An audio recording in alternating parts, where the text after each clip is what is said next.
आपला शाखाध्यक्ष साहेब हा अमित राऊत, आपला हा बाणेर परिसरामध्ये शाखाध्यक्ष साहेब हा माझ्यासोबत जनता दरबारला बसलेला असतो आणि साहेब हा माझ्या शेजारी कायम बसतो. यावर्षी मी दरवर्षी त्याच्या घरी मी गणपतीला आरतीला जातो. यावर्षी परत आरतीला गेलो. साहेब त्याचं घर बदली झालेलं होतं. मी त्याला विचारलं, अमित कार तुझं घर बदली झालं? अमितने मला कारण सांगितलं नाही, हसला नुसता. नंतरनं मला सांगितलं त्याचं भाड्याचं घर होतं साहेब. आणि त्याने नंतर कारण असं सांगितलं की तात्या मी तुमच्या शेजारी जनता दरबारला बसतो म्हणून मालकाने सांगितलं की उद्या बाबा तू 11 महिन्याचं झालं, तुझं 3 वर्षाचं तुझं ॲग्रीमेंट होतं ते संपलं आहे. उद्या जर तुझं वसंत मोरे माझ्या घरी आल्यावर मी काय करू? त्यामुळं मला त्याला साहेब घर खाली करावं लागलं. खरं म्हणजे मला तुमचं कौतुक करायचंय वसंतरावांचं, कारण शिवसेनेत येण्यापूर्वी मी पेपरमध्ये वाचायचो आणि टीव्हीवर बघायचो की हातामध्ये दांडुका घेऊन कुठेतरी फिरतायत. मला कळायचं नाही बाबा माणूस नेमका असा करतोय काय. आता कळलं त्या दांडुक्याचा उपयोग काय करताय तुम्ही.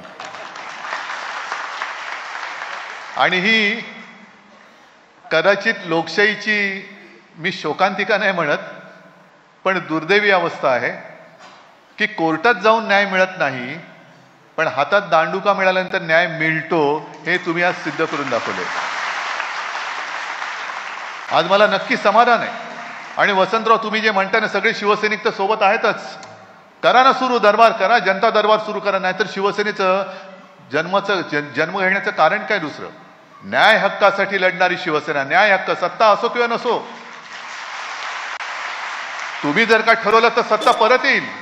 आज सत्ता नाहीये पण न्याय मिळवून दिला, त्याच्यासाठी तर शिवसेना आहे. आणि हा जो फरक आहे, सत्ता असणारे कसे आहेत आणि सत्ता नसणारे कसे आहेत. तुमच्या मदतीला धावून कोण आलं? सत्ता नसलेले. आणि जसं आज आमच्या तात्यांनी हातामध्ये नुसता एक दांडुका घेतला तुमच्या भरोशाचा, तुमच्या आशीर्वादाचा. हा दांडुका कसला आहे? तुमचे आशीर्वाद.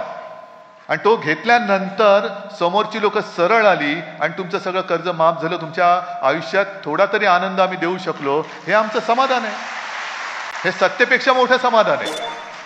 म्हणजे कुठेही गेल्यानंतर आला चायला मुख्यमंत्री असं म्हणण्यापेक्षा अरे वा आपला आला, तात्या आला, हे केवढं मोठं काम आहे, केवढं मोठं काम आहे. आणि म्हणूनच की ही जी एक वृत्ती आहे शिवसेनेची, जे शिवसेना प्रमुखांनी सांगितलंय, 80% समाजसेवा आणि 20% राजकारण. 80% समाजसेवा ही समाजसेवा आहे. आणि जेव्हा समाज ठरवतो तेव्हा कोणाचाही माज तो उतरवू शकतो. ही ताकद समाजाची असते.